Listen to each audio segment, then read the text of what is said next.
Where do we look for additional answers? By Stefano Rivaldo. Since the start of time, faith and reason have been the two most common sources for justifying religious convictions and ethical decisions.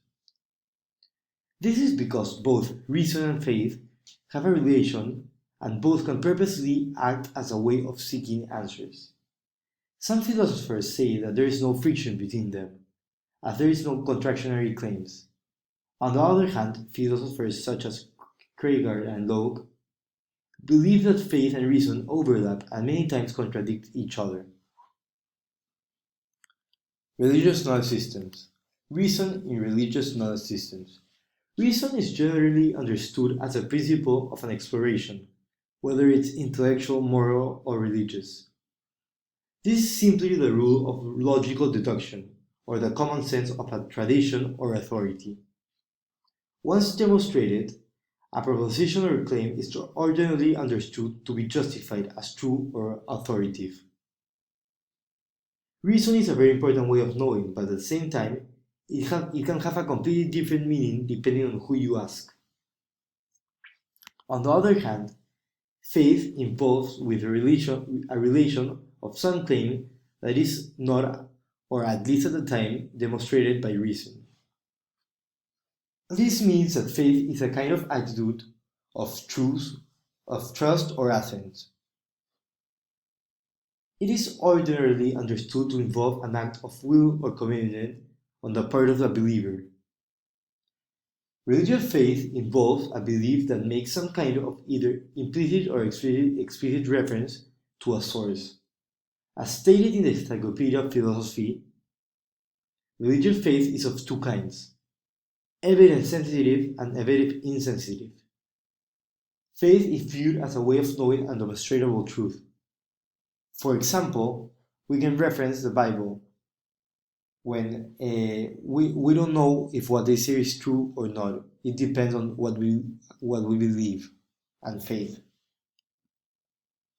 So personal versus shared knowledge. Personal knowledge is a big part of religious knowledge systems, as many of the things we feel are between one and itself. For example, in my first communion, what I felt when I was praying at church at that date, or what I believed was true, and it was only deep inside me.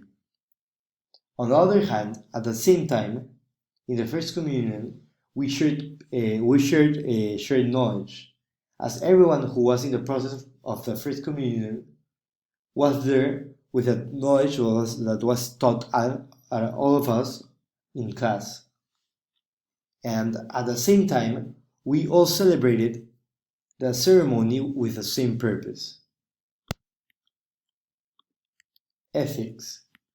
So reason in ethics. Philosophers such as Kant, Hume, and Descartes have debated the role of reason as a source of knowledge. In this debate, the biggest issue was the topic of ethics and reason.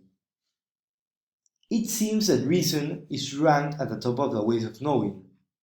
But is reason enough on its own when we think about ethics? Reason in the context of ethics is important. Because, for example, we use reason when we think of ethical decisions and when we think of what's right and wrong, as we saw in the case of Juliana, the girl who was given the choice to die.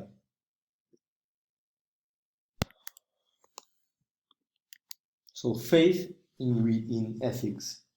Relativism in faith is one of the problems of its value in ethics. The issue of religious divides the problem of religious and relativism. This is because what is believed in faith, there is no way of knowing if it's actually right or wrong. But could we argue that faith is irrational, incoherent, and consequently not valid as a way of knowing? Or is faith binary in ethics? This is because in faith in ethics, so thinking what's right or wrong, we depend on what we believe. For example, if they say that killing is a sin, then we need to only, like, if the Bible says that killing is a sin, we depend on thinking of having faith that the Bible is correct. So in conclusion, it is possible to hold a religious belief simply on the basis of either faith alone or on reason alone. Moreover, one can even lack faith in God or deny his existence, but it depends on one each other to practice the religion.